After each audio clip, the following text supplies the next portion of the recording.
But this is something really, really weird my hand does. If I put up the high, alright. Actually, hold up. Let me put down the low. And the shade's loose. So, right now it's on the low speed. I'm gonna put it up to medium. Right, so now that the fan's on medium,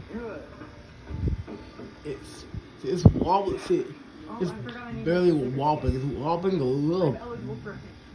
Wobbling a little. If I put up the high, let's say I put up the high, it's gonna start wobbling a lot because that's what it does in high.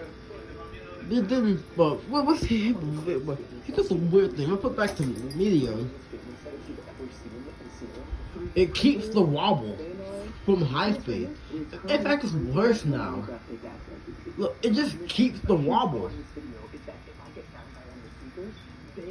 It's, well, unless I hold it.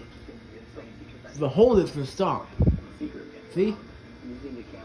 I don't know. I've known some fan that does that before. Where are you, Preston? Where are you?